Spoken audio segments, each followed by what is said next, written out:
Hello, my name is Josie Brady and I want to talk to you about anxiety. Anxiety is described by the American Psychological Association, APA, as an emotion characterized by feelings of tension, worried thoughts, and physical changes like increased blood pressure. While anxiety is a normal reaction to feel, an anxiety disorder comes from when a person may feel disproportionate levels of anxiety. People who may have an anxiety disorder may have consistent, unsustainable worry that causes significant distress that interferes with daily life, avoid social situations for fear of being judged, embarrassed, and humiliated, may have panic attacks and has a fear of having another one, has an irrational fear, avoidance of an object, place, or situation that poses little or no threat, or may have reoccurring nightmares, flashbacks, or emotional numbing related to a traumatic event that occurred several months or years before.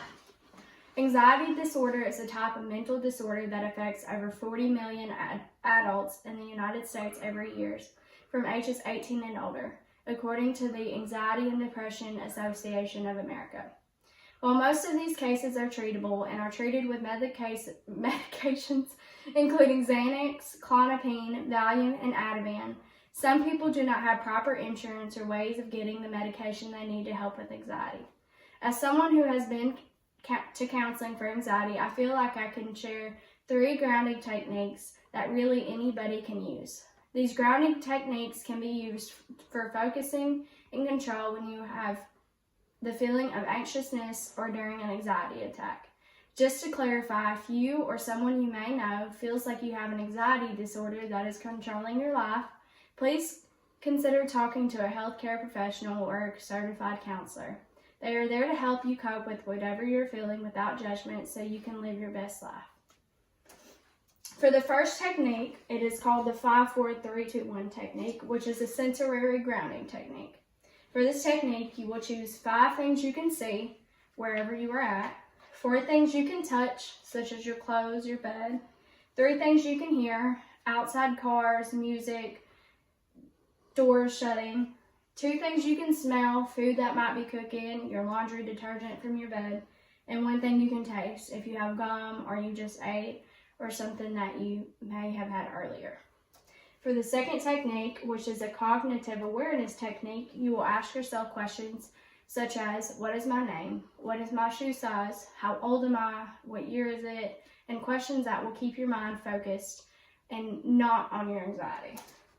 For the third technique, which is mainly called 4-7-8, it is a breathing exercise that allows focus and connection to your body. You're going to inhale for the count of 4, hold your breath until a count of 7, exhale completely for the count of 8, and repeat until the feeling of nervousness goes away. All these techniques are things that I have used, but you can find a lot of information online about grounding techniques that will work better for you. Also remember that anxiety is a completely normal emotion to feel, and if you feel like it is getting out of control and is causing issues with your everyday life, talk to someone, a friend, a counselor, a healthcare professional. Millions of people deal with this disorder, so don't feel like you're going crazy or something wrong with you. Even Charlie Chaplin once said, "Nothing is permanent in this wicked world, not even our troubles." Thank you for listening to my speech, and I wish the best for all of you.